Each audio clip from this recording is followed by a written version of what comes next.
मैं coordinate geometry के कुछ पॉइंट्स के बारे में बात कर रही हूँ। जब X axis and Y axis, X axis होता है horizontal axis and Y axis vertical axis, एक दूसरे को इंटरसेक्ट करती है, परपेंडिकुलर इंटरसेक्ट करती है एट ओ पॉइंट पे, तो वो किसी प्लेन में इंटरसेक्ट करती है। तो ये प्लेन जो होता है कार्टेशियन प्लेन होता है, और जो ये इंटरसेक्ट करेंगी तो इसमें 4 क्वाड्रेंट बनते हैं। First quadrant, second quadrant, third quadrant and fourth quadrant. First quadrant में एक्स भी पॉजिटिव होता है, वाई भी पॉजिटिव होता है। सेकंड में एक्स नेगेटिव होता है, वाई पॉजिटिव होता है। थर्ड में दोनों नेगेटिव होते हैं, X and Y. And fourth में एक्स पॉजिटिव होता है एंड वाई नेगेटिव होता है। ये एंटी क्लॉकवाइज क्या करेगा, मूव करेगा।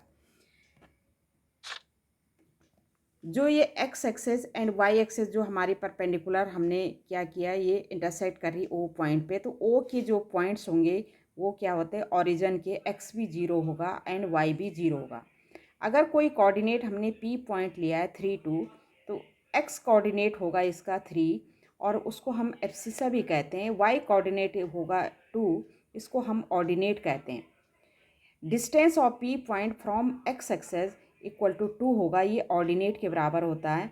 Distance of P point from Y axis equal to ये 3 होगा, ये एब्सिसा के बराबर होगा। इन कोई पॉइंट 3 0 है तो ऑर्डिनेट क्या है इसका 0 है, तो इसका मतलब ये पॉइंट एक्स एक्सेस पे लाई करेगा।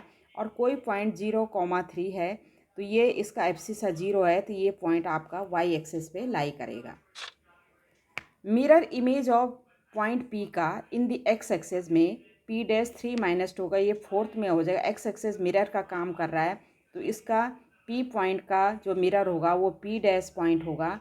और इसमें 3 तो सेम रहेगा लेकिन 2 माइनस 2 हो जाएगा, क्योंकि वाई एक्सेस में जो साइन होता है उसका वाई का वो नेगेटिव होता है।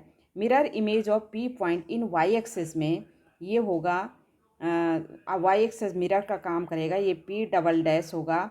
और इसके हैं -3 एंड 2 हो जाएगा, क्योंकि एक्स क्या होगा, नेगेटिव हो जाएगा और वाई तो पॉजिटिव ही रहेगा। ऑर्डर्ड पेयर होते हैं if X not equal to Y, then जो ऑर्डर्ड पेयर होते हैं X Y not equal to Y X होगा।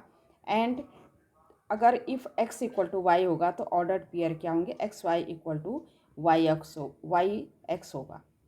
तो ये कुछ पॉइंट्स थे जो कोऑर्डिनेट ज्योमेट्री में आपको पता होना चाहिए।